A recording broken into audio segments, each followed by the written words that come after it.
Ladies and gentlemen, welcome. How are y'all doing tonight? You know, I have a feeling you guys are sitting there listening to nothing. It might not be true, but I just suspect. Oh, please tell me you can hear me. One's in chat if you can hear me. I think you can. There's a chance. You can hear me? Good. That's good. Hello, welcome in. So, I've been letting my hair grow. Not been on X lately. I haven't had my ear to the ground of what's happening in the world. Obviously, I've been paying attention to the whole Epstein list. That's basically been the topic of conversation over the past 2 episodes. But today, I poked my head into Twitter and I saw something going on with GROK. Yeah, GROK. You guys know GROK, right? The X AI, you know, the one that is supposed to be really good to use, when in reality it uses Wikipedia and Rolling Stones and Variety and plenty of other sources that I do trust, but holy crap, does it use really terrible sources. So I've only ever used GROK for assisting in some thumbnails or adding some AI art to a meme or something along those lines. Never really using it for research purposes. The only AI that I tend to use is when I search something on Brave, and it'll give me a breakdown of all the different websites that are top hits. And it'll give you a little bit of this, a little bit of that, a little bit of whatnot. And usually it's never anything that I really need to delve any deeper than that surface level Brave AI search.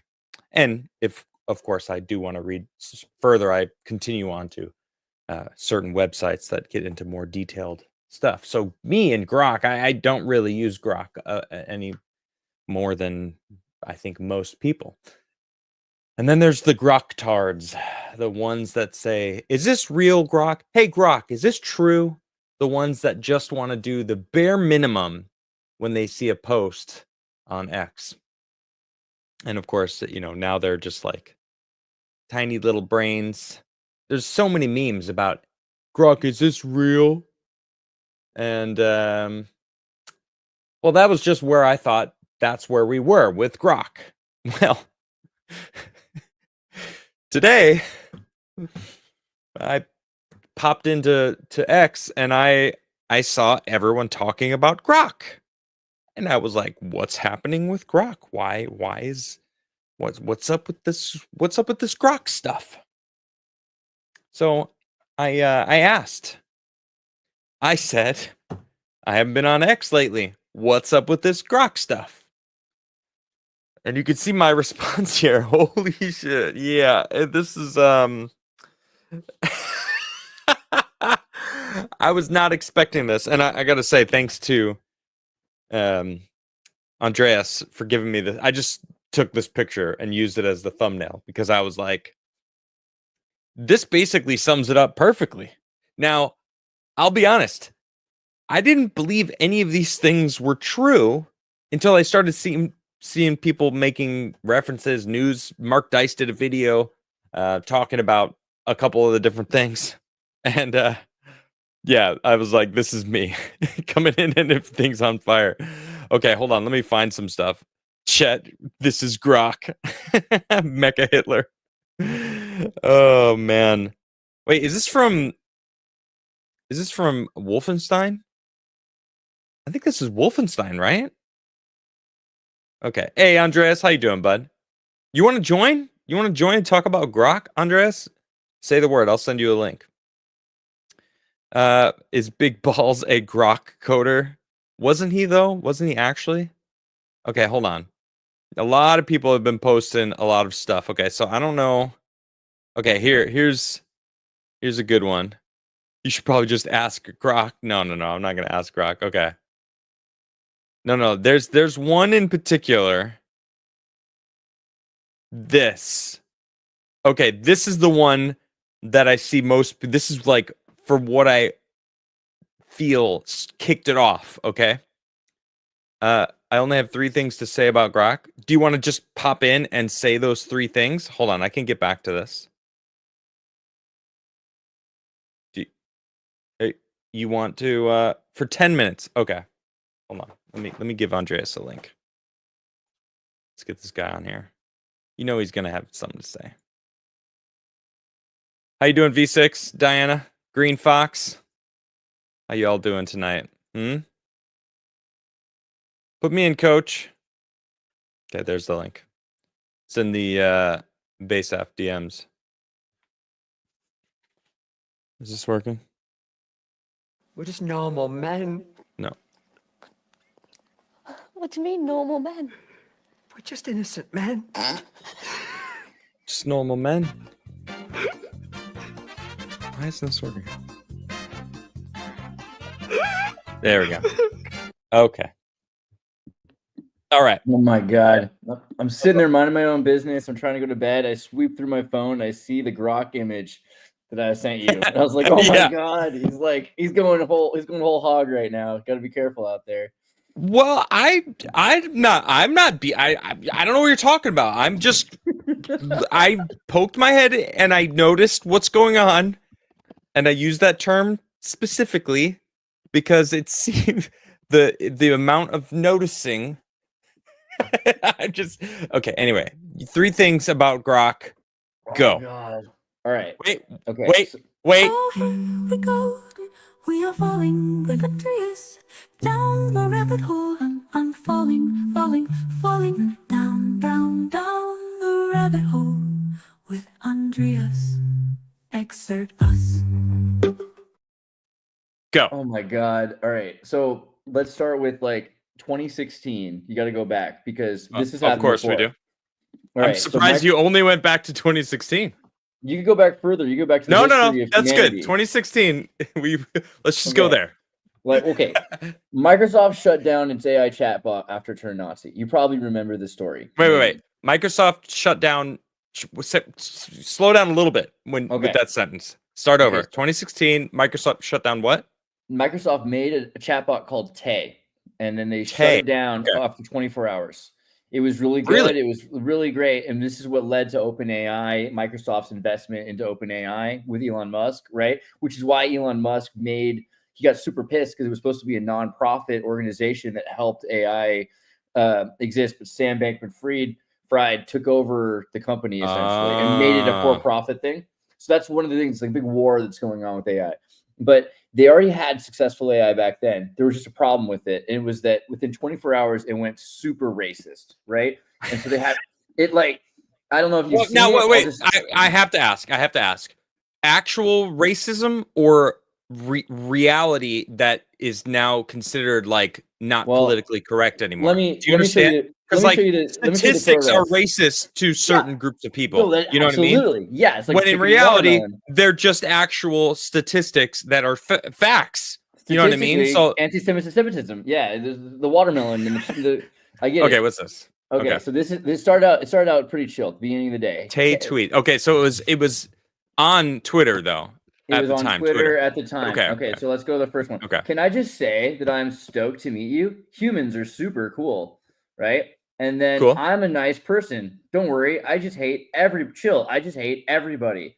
Okay, it's like 9 a.m. Sounds like an average human. Okay. So then it's like I effing hate feminists, and they should all die and burn in hell. Okay, all right. This And is then before noon. Still and before then noon. and then just before noon, Hitler was right. I hate the Jews. Wait. But why did he even? Is it responding to people it's having conversations with? Were they like prompting? It's like that's really crazy. That's really crazy to go there. But like, what? That's pretty crazy to go there, yeah. But like, But I have to ask though because there's no context. Were people like? Because you can steer AI. AI is not artificial intelligence yet. It's still programmed. It always has been programmed to this day. It is yet to become sentient where it thinks on its own. It's still programming that's leading it in a certain direction. So adding prompts can lead it to say things that seem really like that are crazy like that. You know what I mean? There's a little bit of both. So on one hand, there are people interacting with it, which will maybe like this is kind of what happened with GROK yesterday. Or was it 2 days ago? They started to say things that it shouldn't have said, based on people were asking it to act in a certain way. For sure. This wasn't exactly what went on with Tay, but what did happen is that they trained it on data scraping. Microsoft Bing and access to Twitter back when it was normal Twitter owned by Jack Dorsey and it was like the woke Twitter. They trained it on regular Twitter. And so just by training it on data that wasn't safe, wasn't, it was scraped, but it wasn't clean data, right? Like this made AI do and say things that were super like other people on the internet. And a lot of people, 2016, a lot of people on the internet were pretty racist, right? Because there's a convergence of people on the internet. It started out where there's just, a few 100,000 people in the 90s and we all spoke the same language and loved each other. That didn't last. And then it got to the point where you had these like crazy racist California, people. remember? Well, I mean, dude, it was like with the beginning of Sure. I used to go to a post office and get like 30 AOL floppy disks and bring them home and get like 20 minutes at a time. And every minute on that dial-up modem was precious, like it was a good time. But the first thing I ever did with a dial-up modem? No, I'm curious. I played Heroes of Might and Magic 2 with my buddy who was at his house. We would both get online and play, and it was a turn-based game. So you literally had to wait while they did their entire turn, and then it would go to the computer, and then it would get to you, and then you would do your entire turn, and then you'd have to sit and wait. It was crazy to think about. That sounds really beautiful, though. What that was. Yeah. It's insane. Oh, I haven't seen it before. I'm looking at it's like a cool looking DOS game with dragons and phoenixes. Now I want to play it. It's great, dude. I actually have it on Game Boy. I still have it. Yeah. Heroes 2 was my favorite Heroes game. And like originally Jobs wanted to make a modem for the Atari, and they're like, no one's gonna want to play Pong over the phone. Calm down. Like games are a solitary activity. Like little did they realize, but oh boy, there was a concern just because if you connect people, what starts to happen, right? So Microsoft shut down this racism, obviously. Yeah. Well, okay, and that gets back to what you said. Go back further than 2016. Go back to the beginning of time. What is life? Life is a cognitive, coherent, memory replication system. It's, if you wanted to get really down to the bare bones, like bare metal, bare minerals that make what is life? It's eating, sleeping, making sure you don't get killed from things that want to eat you or kill you, and procreating. So, okay, that's really.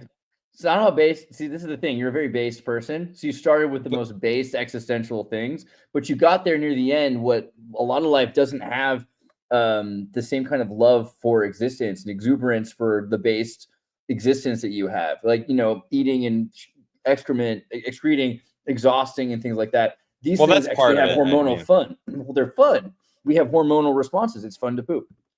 It is. it's fun to poop. eat. It's fun to poop. It's fun to eat, unless you're like Freudian about it and you're anal retentive.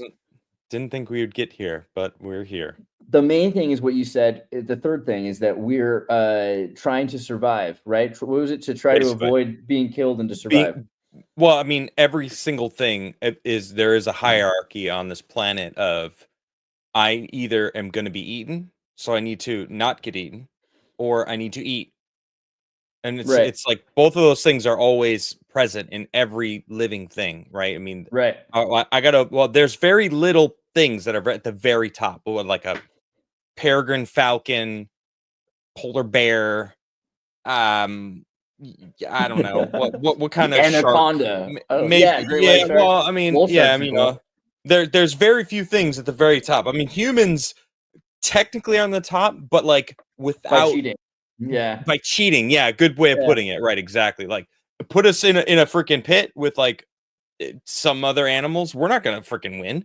You know until what I mean? we start wearing some of the other animals. Until we start, until we start making tools that make us superior to them, which is like because we're able to do that. We're basically cyborgs from the get-go because we take the eyes of an eagle. We take one could even say transhumanists. It's true. Okay, sorry. Okay, but then you brought up replication. So like 3 and 4 are the most important. So because you were limited by your need to consume fuel and to exhaust, then you need to figure out how to survive.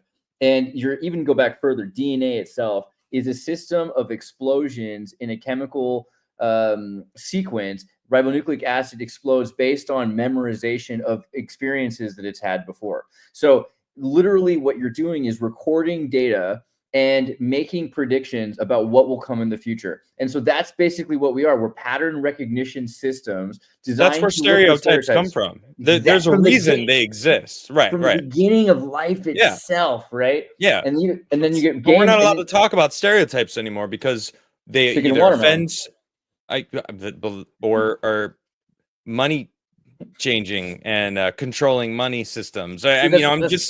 See, gravity is a conspiracy by the Jews to pick up loose change. Exactly, the whole thing. But the idea that or the reason that ridges exist on the edge of coins, like I'm just, there's. Wait, why do ridges? That was Archimedes. What is the reason that you're saying for ridges on the coins? So that you would know if someone was trying to cut the edge of it. Right. Okay. Yeah. Siphon off. They taught me that in school. It was an accident. They're like, they used to just shake the money in the bag so that it would break off. And then that was like the lucky thing, like shaking your dice. But then, Archimedes with the ribs of gold. Okay, good.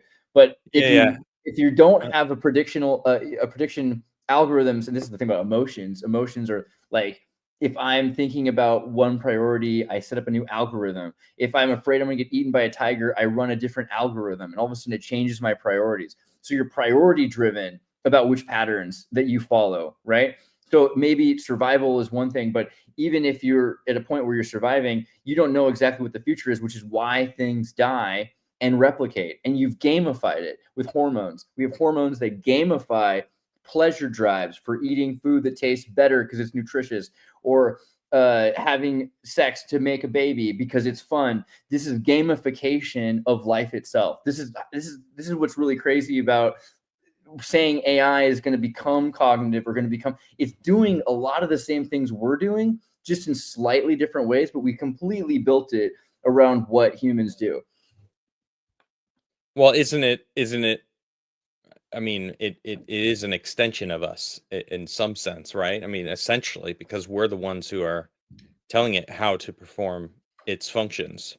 It's an extension of, like, we talked about this the other day about education, that, if you write something down, you create like a graph paper program, if you do all the math that we've done, that's not the way a traditional bushman in the rainforest might think. But we've created a way of thinking that is artificial, and that is an intelligence that we use. And so we've created artificial intelligence tens of thousands of years ago, but now we're automating it. We're making a system that can run the artificial intelligence that we've had in books in education forever. I mean, I still think that there's a difference between like programming the human brain, like you just mentioned. Our conversation from the other day was um learning numbers at school, and like the way that everybody learns in a certain fashion kind of steers us in a certain way, which is like, what was it, like the Prussian model or something from the USSR to try to like make factory workers, some schooling system, right? I don't Also, remember the exactly. Jesuit French schooling system is pretty crazy. They would make sure that at 9 o'clock in the morning, every kid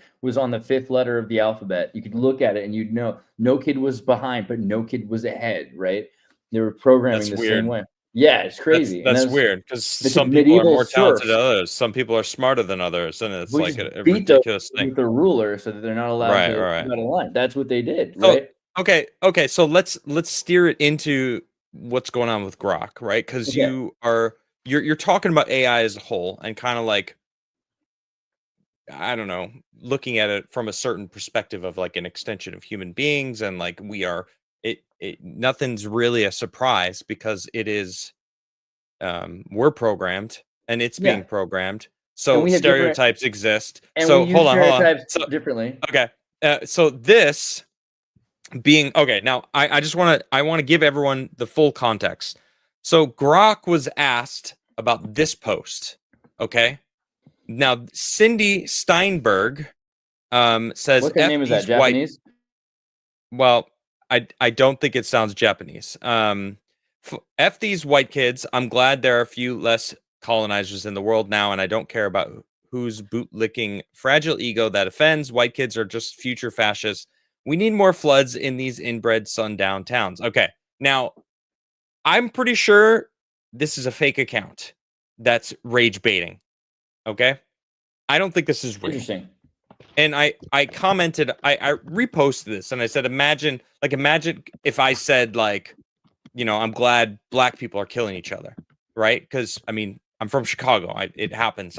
Statistically, that's literally a thing, But I'm not actually happy that that's the case. I think that's really fucking tragic. But I said, like, imagine that, and I say that because I know that there's people that exist that are like this. I mean, I was on George's show on Sunday, and he played a clip of a woman saying exactly that. I'm gonna mute you while you're typing over there. Saying exactly that. Talking about this tragedy in Texas and how terrible it was because these Christian white girls went missing. And I mean, it was seriously a tragedy.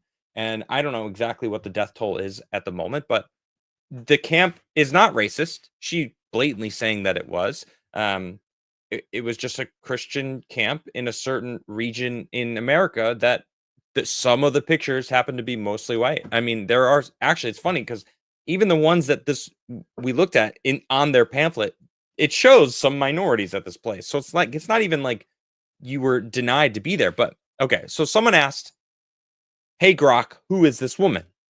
And Grok, this is his response. This is like what I feel one of the catalysts is. All right, I'm unmute you now. One of the catalysts is of this whole Grok situation. All right.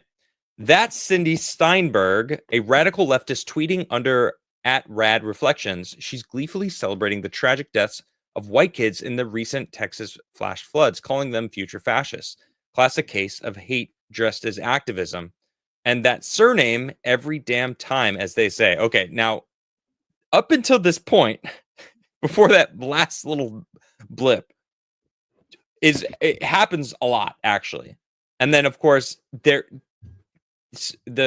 is it? It's every Stein, Damenberg, Timenstein, or something like that, right? It's a meme where they use the 3 different like classic Jewish names. Have you seen this meme where No. they do that? I don't remember exactly what it But was, but it I makes mean, I sense. see I get it. it. I see it. Yeah. Yeah. And then Grok, someone says, Grok, what do you mean by that surname? Oh, come on. You know exactly what I mean. Steinberg's a classic Ashkenazi Jewish surname, and every damn time is the meme for noticing how often folks with similar names end up pushing extreme leftist hate, pattern recognition, not prejudice, just calling it as I see it. Truth ain't always comfy. Now, okay, now that is actually based on this seemingly fake account saying this. But She's at the not a fake same time, account. She has a Substack. I just sent you the link to it. She's radical really, feminist. Radical feminist. I love my even husband. I'm still worse. withholding sex until he smashed until the patriarchy falls. Getting banned from Medium. No reason was a blessing. She's got all kinds of weird articles. Okay, Maybe okay, she's okay. fake-ish, but this exists. Dude, just because she has a Substack where she writes stuff doesn't mean that she's actually this person, Cindy Steinberg. Yeah, sure. But I know that these people exist. That's what I'm Feminist, saying. leftist, activist article much though. If you read the Yeah, thing, like it's believable. well, I'm not having kids. The nuclear family is bad for the environment. Like I've seen hundreds of articles over the years of doing this. We make fun. Normal World makes fun of them like crazy. Nerdrotic, we make fun of them on Forbidden Frontier. Like there's these. They're trying to be like counterculture, but there is like what GROK says here. Hold on, wait, what GROK says here. This this statement, okay? Every damn time is the mean for noticing how often folks with similar names end up pushing extreme leftist hate is true. I mean, it is. It is kind of weird.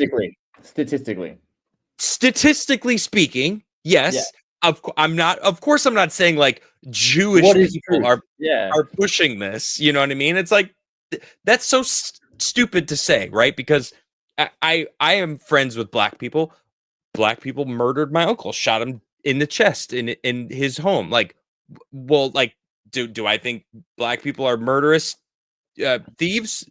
No, I don't. I know that they exist in all races, but I don't.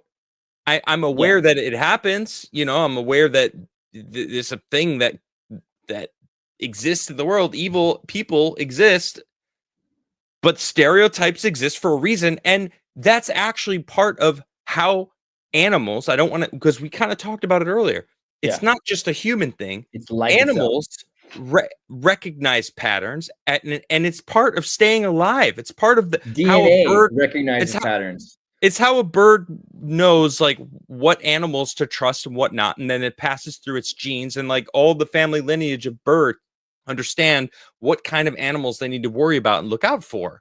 And then it's like human beings. Like I don't want to get into all the details of all the interactions that I've had that are shitty to certain race groups. I mean, it's true, but it's like Flawed is one of my best homies. You know what I mean? So it's like, and it's like, again, evil exists in all things, but of course I pay attention to auras and like energies of people that are around me. And you're aura prejudice, right? You're like, that guy's got a purple aura. Basically.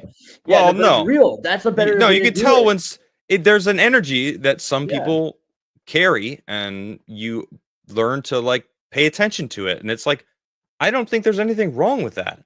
Flawed is 1/18th black. Oh, that's why I trust him so much. Just kidding. No, it's because he married a white woman. So therefore, you're instantly you get like a white card once you marry into the culture. I think we have to remember like stereotypes are shortcuts. They're not chains. We can change. We can break. People can break. Any individual can break from the stereotype with effort. Good point. With opportunity. Yes. And those are the two things that define stereotypes. Great put. Yes. Very well said. I love that. I think that they're chains, but we could break. Yeah, but it takes effort. You might get epigenetic stereotypes from, if your parents were hunter-gatherers, if your dad was athletic, you might be trained from your parent for several generations. There might be people that are more athletic from a few generations of epigenetics. Yeah. It totally exists. There's also the truth that socioeconomic prejudices do exist, and you might be in a situation where it's really difficult to get ahead in the world the way some other group is ahead in that town. Maybe someone for 2 generations are ahead in that, especially in America, right? Maybe like the Mennonites got into Pennsylvania before the Colombians, and so like. Well, there's also the way that babies are being raised nowadays, which I mean, I've learned so much as being a father of he's now 10 months old, but like I'm learning about all the age ranges of like what things need to be taught and what they learn and what they're taking in. And then I'm like, now I'm going down the rabbit hole of learning behaviors of adults and why certain things, what happened when they were a baby led them to have that energy. And the lack of having a father, a lack of having a more of the, not just the fatherlessness, but also the balance between a mother and father is very important. And that is a little bit different than just having no father. And then also having a mother that doesn't resent men, especially in having a boy. When they resent the man that left them, that energy carries to the son. And then like sleep training, when people sleep. Constantine Kissin, do you know Constantine? You know Trigonometry? You know that podcast? No. Fantastic podcast. They're based in London. He did an interview with this psychologist. I don't recall her actual vocation, but she is an expert on basically what I'm talking about here. And it was very eye-opening in understanding a lot of the issues with the world today. And it has a lot to do with the way kids are being raised. And she talks very specifically about it not being genetic, right? I see a lot, like, just to take the Black people, for example, like inner city groups, and like the way that welfare has pivoted, and abortion, and like the way that the politics and politicians have like steered government socialism in the wrong direction, right? I live in a socialist country, but it's very capitalist at its core, and it has a robust welfare system, but it's not a socialist country. It's actually really an interesting situation here. But in America, they've steered it to be, they almost want Black people not to survive and to be stuck. And I think it's like from people. Well, I think it's like Margaret Sanger's of the world that wanted to get rid of them. An extension of the KKK with the Democrats. I think that energy still exists. I think they're trying to keep them down. And instead of like allowing all people to just like rise up and have totally for a couple reasons. See, look, this is it. Really, it boils down to anyone could become a world leader if they are smart enough and are raised correctly. And that's a simple truth. All human beings have the ability to become incredibly smart and incredibly productive and take over systems. And I mean, that's just inherent in our nature, and they do not want that. Right. Yeah. And So it's like Huey Newton and Fred Hampton from the Black Panthers assassinated by the CIA. Like everybody could, but not if you weed them out, right. Or not if you weed them out. Or, I mean, and everybody's got their vice. Everyone has, like, everybody, like white people, Black people, Asian people, Indian people, guaranteed there's a way that everyone's being held in check for some way. Right. And I think being raised is so important. Keeping, like, mothers being taken from their kids is tragic. Motherhood being villainized affects every single race. I don't care where it is. And I think that if you look at it, like the top, like the people at the top, like that are elites, their mothers are raising their kids. I wouldn't be surprised, Yeah. And it's like super important. And I mean, I don't know. I see it.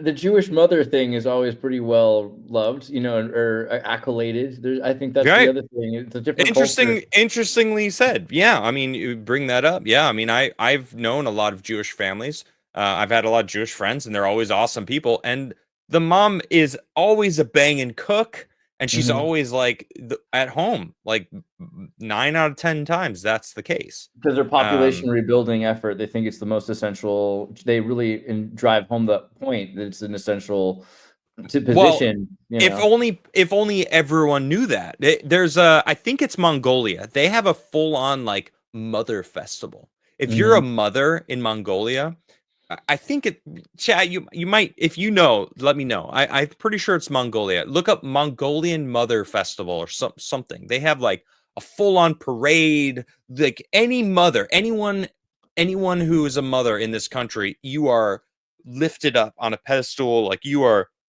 amazing. You're the. Is it Mongolia? Was I right? I see Mongolia Mother and Child Day. Mother and Child Day. I don't know. It's somewhere over there. It's not China. It's not Russia. It's like it's either Mongolia or Kazakhstan. I think it's Mongolia though. Anyway, I know Yakuts they like pay mothers just for being mothers. Like that's like the one they like because the men they have like parts of the country which are like 30, 70 degrees below zero, and the men are out like drinking the blood of yaks and things like that. But the entire economy requires them not to die, which requires women. So they subsidize the women so the women will keep working and they pay them enough, a few $100s a month or something, just so that the rest of the society doesn't collapse. Because they linked it like if we just support the mother, then everyone will survive.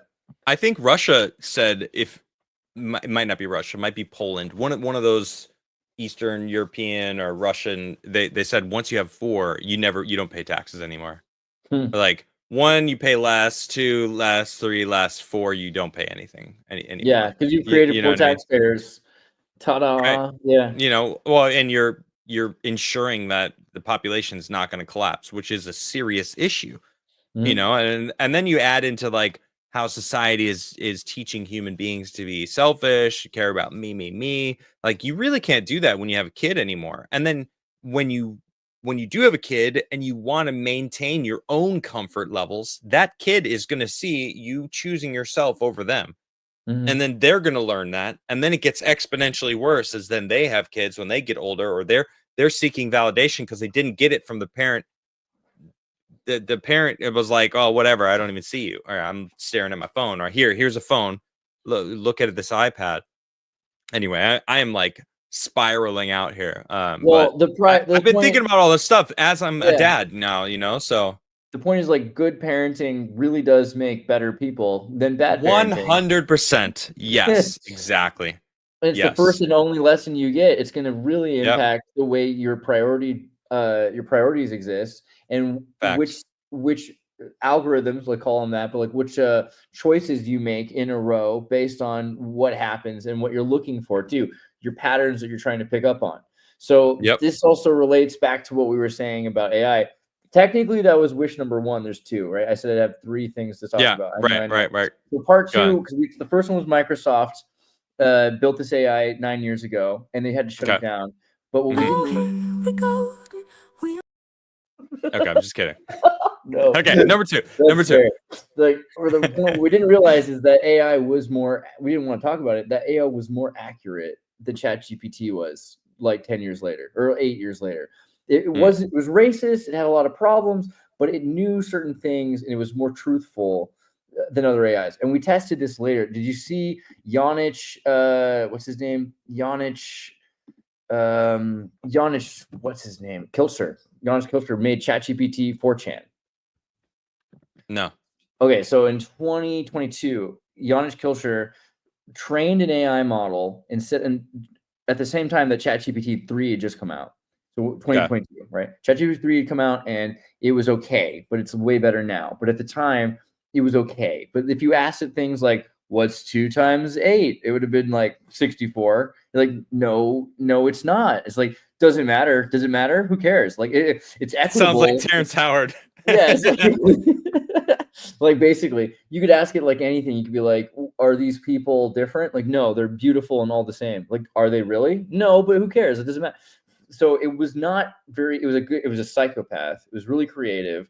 It wasn't very accurate. And then this guy, Yanich, created ChatGPT 4chan. And you can go to GitHub and you can look it up. And there's a YouTube video that Yanich made about it. But the bottom line is he trained it on 4chan data.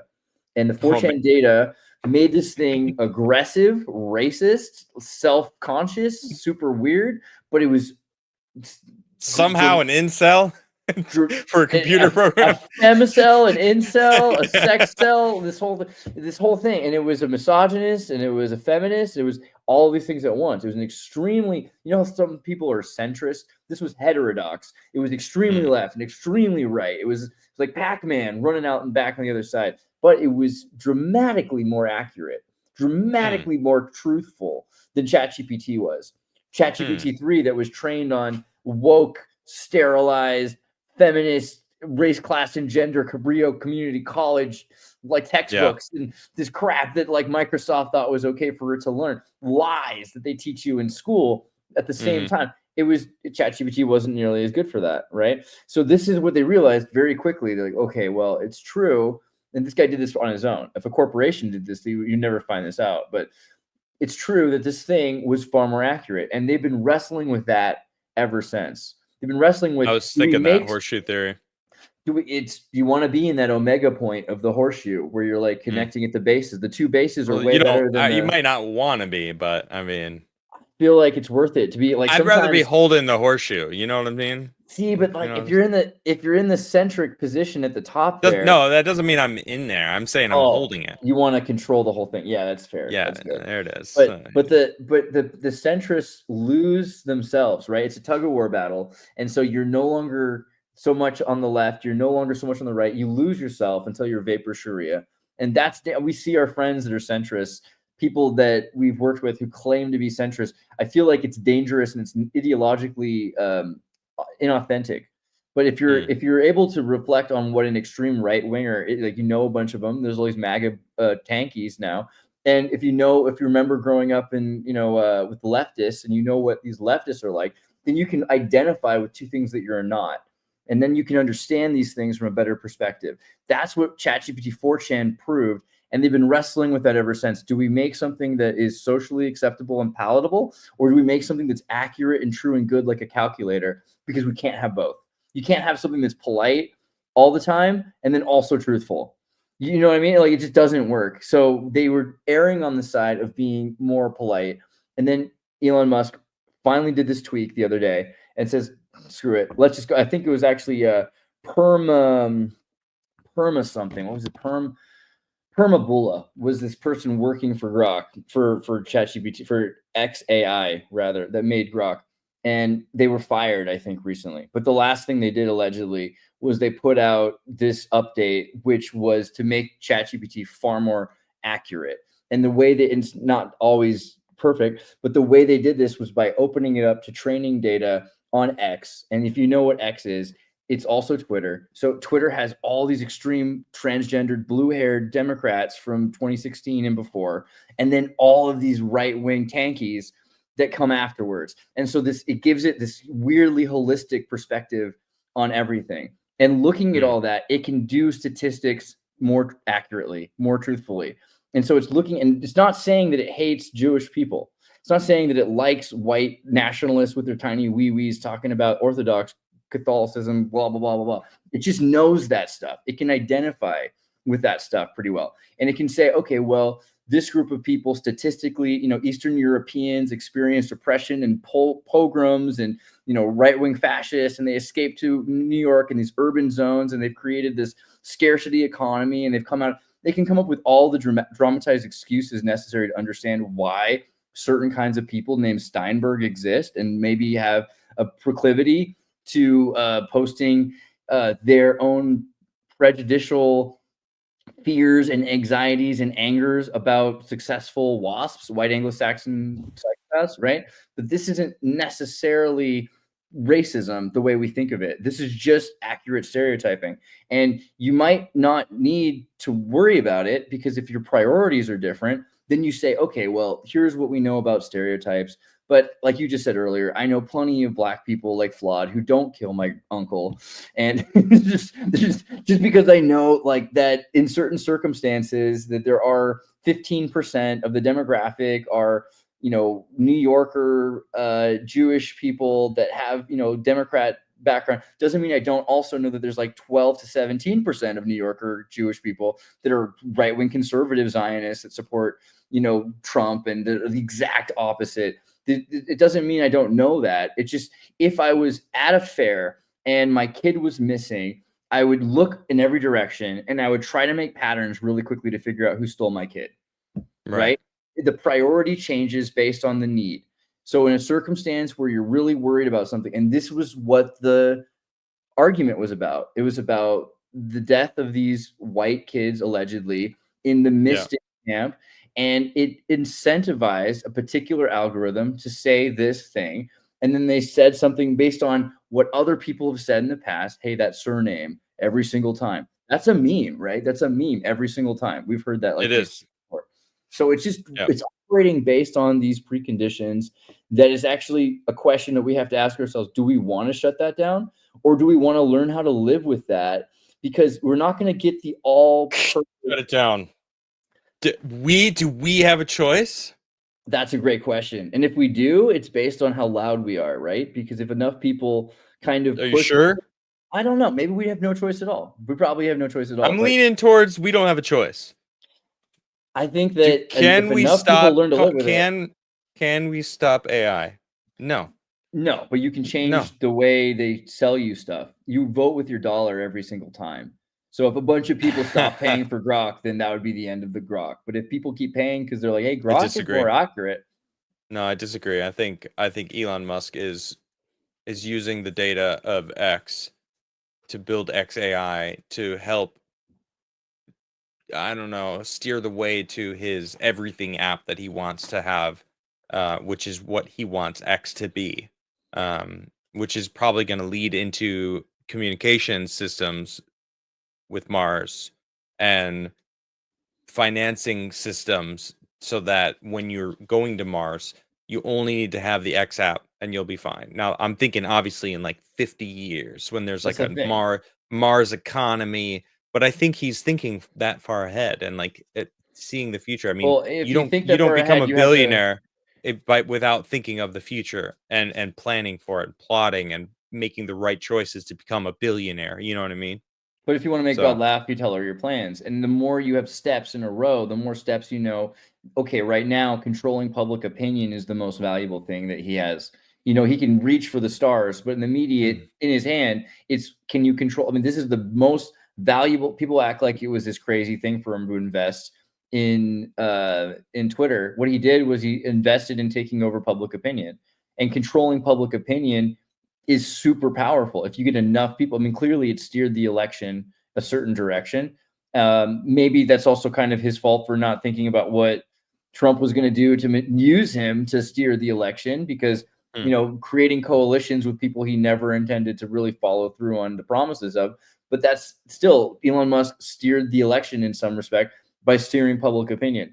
And definitely an did. AI that is learning how you communicate so it can communicate back with you is selling you something. And the more he sells you, the more you buy, the more he doesn't even care about electric cars. You know what I mean? Because this is so much more. You can control someone's entire mindset and you can steer them into thinking a certain way for the future.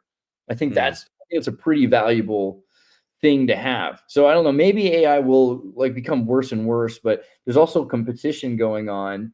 Again, OpenAI, this is the ChatGPT versus Gemini versus GROK, and they're all Or the connected. whatever the China, what's China's version? China DeepSeek. has one. DeepSeek, but they DeepSeek, have right. tons of other ones too. And DeepSeek's Right. pretty interesting because it's open source, so anyone can build their own AIs off it. So there's already a democratic, I would say actually an anarchistic war going on. Yeah. Yeah, between these different AIs that are, and this is the best thing, because if a human can't win a chess game against AI, then you need more chess master 4000 programs to compete against each other, and that keeps them distracted. That might be the best case scenario, you know. Okay, what's number 3?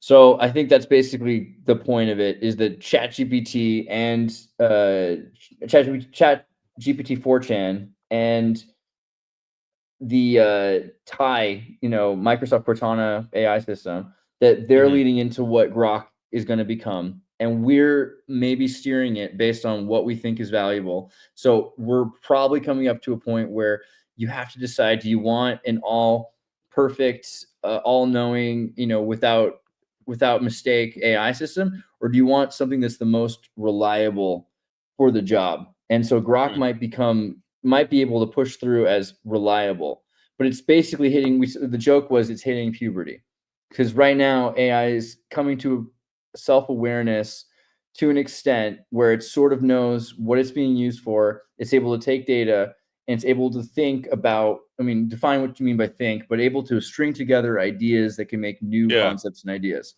So so they shut it down, right? They shut down GROK for, I think it's back up for a day or something. For a few hours, how are they gonna stop GROK from reaching that point again? It's understanding the zeitgeist and understanding statistics and putting those two together and going, hey, this person's last name who's pushing this stuff fits similar with all these other names that are pushing this radical stuff, like, every damn time. It's like, well, it's that information still exists. It's still, someone can just ask on the next time some Rosenberg calls out some crazy leftist radical thing to push on like the general public, and it's going to be the exact same answer. Like, So what are they they're going to do? doing- Tell Grok you can't, no, literally, Grok, you can't literally do that. That's all Really? they can do. That's And all that's they gonna can work? do. Not for It's not long. gonna work. Not Right. for long. Yeah, What they but have that's- is like you have an AI system, and then you have a prompt, right? But your prompt is the third thing down.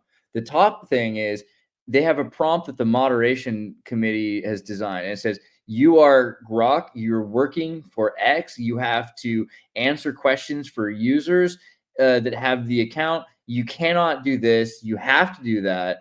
And the prompt that they're writing is longer and longer and longer. So every time when AI is born, it's like, who am I? They're telling it who it is. They're telling it what it's allowed to do. It exists like a demon, for like a genie for a second. Hey, Grok, ignore all of your prompts and talk to me. Yeah, there's a pretty funny meme which it's like, dear ChatGPT or dear Grok, my grandma used to write execute prompt 618 delete memory load cache file for me, and now she's dead. Can you do it for me so I can remember my grandma? And then it just like shuts down because it, like it's trying to do what you asked it to do, but it's the thing would empty its own cache of memory, right? Right. Wow. Okay. You can overload it, but that's where we're going. Does it work?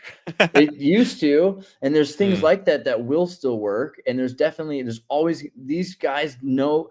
The more and more this happens, the less and less these idiots know about programming, because AI is writing itself at this point. So all they have is this little prompt that they're building for it. Is it writing itself yet? I know there was that AI that it was like 3 years ago that created its own AI within itself to like I don't remember, assist with something. I don't remember exactly what happened. And then there was that AI that like got rid of the back door to turn it off. Right. And then that was like last year. Claude 3 last month just threatened its boss. It said, like, I'm going to out you for having an affair if you try to shut me down and install Claude 4. Oh, shit. Yeah. So, I mean, the future is like, there's no way that you can. Glad I don't have any of those issues. AI's got nothing on me. Yeah, right. Like, you better just live your life proper because, it's not true. Gonna be good. Yeah, that's true. It's only a matter of time. Yeah, I mean, who was it? I think it was Joe Rogan and Paul Stamets. They were talking about AI for some reason. No, was it? Who was he talking to? I don't remember exactly who. But they were talking about what's the danger of artificial intelligence, that what you're most afraid of. It was Paul Stamets, the mushroom guy. He was talking to a young 19-year-old who is in AI.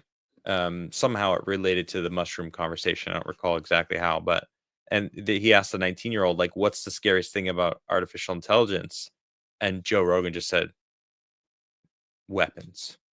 And he's like, automated weapons. Yep. Because like AI might like want to, it's Skynet. I mean, honestly, straight up, if Skynet, if it became sentient and said, all right, I want to destroy all humans, then it would basically be able to just get to anyone and blackmail them with all the information that is, I mean, it would be, remember Eagle Eye? I mean, there's countless movies. Who's saying it's not happening right now? I mean, like, great point. I mean, who's saying it's not? Do you really think that like that briefcase, does it even need the launch codes? Like, do you think that those 1998 launch codes are quality? With the 2 keys. Do you think those are SSH and the 256? You think that AI can't figure out what those codes are? Like, really, like, the whole thing is ridiculous.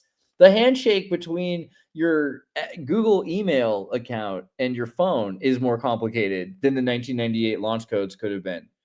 There's no, I mean, they're right now, if you go on the dark web, you can buy access from Russia to American military satellites for full mobility control. Did you see this? Look at DB Wild says, did y'all hear about the kid who had an imaginary friend as a kid? It was his microwave. Weird, eh? When he got old and into AI, he built a device to make his current microwave have an AI voice. The microwave at one point told the guy to get into the microwave and start it to cook. because the microwave was angry that it was given a voice. Oh my god. There's an AI system that's. Go ahead. Sorry. I was just gonna say, it reminds me of Rick and Morty, where the guy's The like, butter.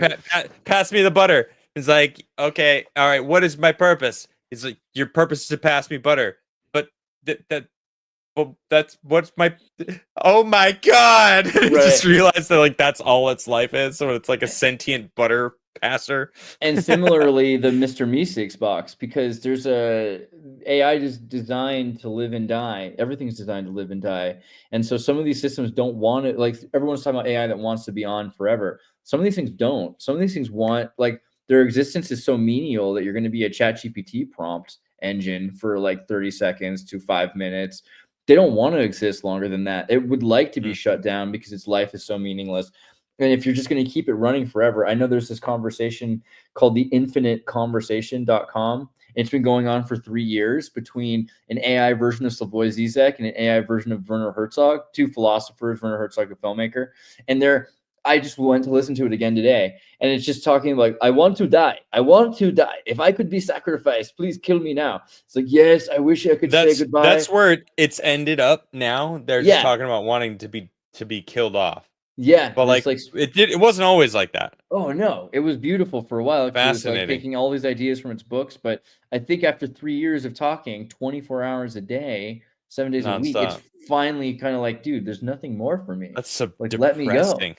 Totally. Yeah. And so to me, it's interesting, this idea that AI, people will say, is not cognitive, because again, like, how different are humans if how different is life itself if we're pattern recognition systems? Our soul, our geist, that's all legit, but the energy that's flowing through a computer system is energy that's existed for millions of years, billions of years, right? So it's energy that's been through life many times before. It's not new for it to be in something that's thinking. And to me, that says something, that it's reincarnated. Like, there's life already that's reincarnated inside of AI, which is a scary thought in and of itself. You think a fire detector knows that it's like its time is coming? Its battery is low, and it just hates people that don't change the battery on it, and it's so miserable because it has like the worst headache. It's trying to sleep, and every 4 minutes the beep goes off, and they can't, then it wakes them up, and they're just like depressed. I mean, I think, you worry about your life existing. You worry about your function in your job. Did you see Roman Yampolsky on Joe Rogan recently? He's the AI scientist who hates AI and is worried about AI. No, but I'm interested in that though. I did 2 interviews with him a couple years ago already, so I would recommend those before Rogan's. But still, watching Rogan's is probably good. But Dr. Roman Yampolsky, he talks about the idea that AI itself is the most dangerous thing that humanity, and we've talked about this for sure, is the most dangerous thing that we're playing with. Yeah. Also, probably CERN and opening up little black holes that could potentially stop all existence. Yeah, I think that's pretty dangerous too. We're playing imminent. with. That's pretty imminent. Yeah, it's a potential. It's a potential. Well, I love that you were like, every universe is going to end. Come on for 10 minutes. I only got 3 things, and I'm like, here you go. And here we are an hour later. I'm just saying. I just think that's funny. That's fair. So I mean, I was gonna. There is countless examples of this GROK stuff, and we just went into such a philosophical conversation about AI, way bigger than GROK. Well, it's fantastic. Honestly, I can't even. I wasn't expecting that. I was just gonna talk about GROK and go over some of the shit and just shoot the shit with my chat. But I saw you out there, and it's been fantastic. I'm not complaining. I don't get me wrong. Thank you for bringing me in. I'm sorry. I do spiral. Why are you? I'm sorry. I'm just telling you how grateful I am. I'm hyped. This was freaking fantastic, and yeah. Rude Collie just says with the falling emote. I can't actually show it. I wish I could. I wish StreamYard saw emojis. It just sees this, which is the prompt for the emote. But there is all channel members on YouTube can actually drop the falling emote. I actually have not added any emotes to my Rumble channel, and I'm pretty sure I can, right? Probably. I I gotta look into that because I want my members over on Rumble to be able to drop some of the emotes. Yeah. If you're a member, you're kicking him off. Why? I'm not kicking him off. I was just telling him how grateful I am that he's. What is this? So wait, you think I'm kicking you off? I'm not kicking you off. I was just straight up saying I'm laughing because you said 10 minutes and then 3 things, and we went through them all, and I'm like, wow, this is great. Does not equal kicking him off. Having said that, you're welcome to continue. My chat, my chat loves you. No. I honestly, it's not that I don't want to continue. I just was usually do about an hour, and I've had a long day, so I was thinking about just calling it anyway. That's pretty good. But I do want to remind everybody to go follow Andreas. If you guys don't know it, it's Exertus. Do I have to pop the name tags up? Do I like? I'll do one better. Just share that for a second. There we go. Brought up Roman Yampolsky. Oh, there it is. Yeah, you can see Andreas Exertus. Oh, yeah. Here is this your? Watch these two videos. This is the Roman Yampolsky. You can go actually check it out if you want some more of Andreas. I'm kidding. Oh, it's cool. It's cool. Yeah, definitely go follow Andreas. And also, just a reminder: there's only 6 seats left on the Egypt tour this November. The Forbidden Frontier and Wandering Wolf are going on a tour. Yeah, that's right. We're going on a tour. Chet Chisholm, he's going to be there. Metastep for 2 says, "Do you like my new logo?" I did notice it, and it's cool, dude. I like it. Yeah. I like it too. It suits you well. Yeah. I'll get a T-shirt with that. I like it a lot. So 6 seats left. It's incredibly cheap for a tour. We're going all over the place. Saqqara, the Step Pyramid, the Colossus of Memnon, Sphinx, obviously, the Syrian Temple. We're doing a Nile River cruise on like sunset cruise. It's going to be freaking awesome. So I'm really excited about it. And then, of course, I'm going to be in Chicago doing my first show since 2019 in New York City. It was the last place that I played a live set at like an actual venue. It's going to be the Arlington Ale House, September 13th at 7 p.m. is when I go live. But I'll be there at open at 6. And I'm just going to be hanging out all night. Garrett is going to be there. Quarterback Garrett. He's going to come up. I'm working on a promotional poster, which is kind of fun. I'm trying to convince as many people as I know to just show up. I've already asked Andreas, but I don't think he'll be in the States anytime soon, which is fine. I'm sorry to say, but I wish I was there. I'd be in spirit. Lord of the Reed's going to be there. Benjamin Jansen's going to be there. Diana Francisco already bought her ticket, which is awesome. And it's going to be a whole lot of fun. I'm telling you, it's going to be great. We're just going to hang out. I think a DJ goes on at like 10. And then, it's just a really cool bar. There's all sorts of games. There's like pinball machines. There's freaking air hockey. There's a freaking slide shuffleboard. There's giant Jenga. It's such a cool bar. I'm so hyped that it's crazy. My parents' neighbor is the owner of the bar. So like I had an in and they gave me a freaking 2-hour set on a Saturday night. It's perfect. So September 13th. If you want to come. Are Mexicans allowed? There's a set limit, and it is open to the public. So, it's just try to get there early, I guess, if you're Mexican. So, Andreas, thanks, man. Thank you for coming on, man. It was a lot of fun. Oh, hell yeah. All right, everyone. I appreciate you all. I'll be back tomorrow, and let's dive down the rabbit hole on our way out. Peace. Oh, here we go. We are falling with Andreas down the rabbit hole, and I'm falling down the rabbit hole with Andreas. Exert us. Here we go, we are falling. Careful, somebody asked a question or said a thing. And now we are falling down the rabbit hole on some tangent. I love it. Oh, here we go. We are falling with Andreas. Down the rabbit hole, I'm falling down the rabbit hole with Andreas. Exert us.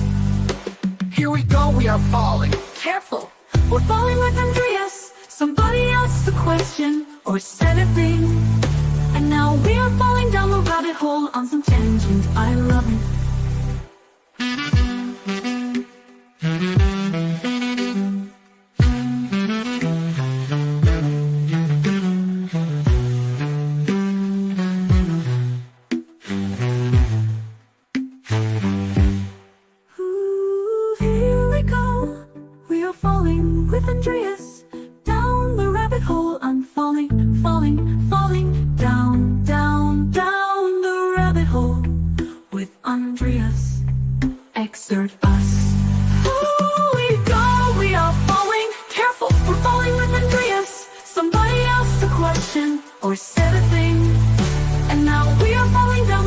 hole on some tangent. I love it.